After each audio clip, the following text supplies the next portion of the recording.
உங்கள் மலத்தை நீங்கள் டெய்லி கவனிச்சிருக்கீங்களா? என்னடா இப்படி பேசுகிறானேன்னு யோசிக்கிறீங்களா? இதில் வெக்கப்படுற விஷயம் ஒன்றுமே கிடையாதுங்க. தினமும் நம்ம மலம் கழிக்கும் போது அந்த மலத்தினுடைய தன்மை, அதாவது கன்சிஸ்டன்சி எப்படி இருக்குன்ட்டு கண்டிப்பாக பார்க்கணும். அதனுடைய நிறத்தையும் பார்க்கணும். ஏன்னா மலம் தான் ஒருவருக்கு நோய் இருக்கா அப்படின்றத அழகாக நமக்கே காட்டி கொடுத்துரும்.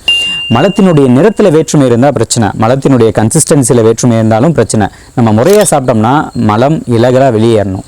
அதை விட்டுட்டு கொஞ்சம் கடினமாக வெளியேறது, இல்லை நிறம் மாறி வெளியேறுது, இல்லை கொஞ்சம் ஃபேட்டி சப்ஸ்டன்ஸ் கலந்து வெளியேறுது அப்படின்னா உங்கள் உடம்புல ஏதோ ஒரு சிக்கல் இருக்குன்னு அர்த்தம். குறிப்பாக நிறத்தை பொறுத்த வரைக்கும் சிவந்த நிறம், பிளட் ஸ்ட்ரீக்ஸ் மாதிரி வருதுன்னா மூலம் பிரச்சனை இருக்கலாம், இல்லைன்னா லோவர் கேஸ்ட்ரோஇன்டெஸ்டினல் ட்ராக்டில் ஏதாவது பிரச்சனை இருக்கலாம்.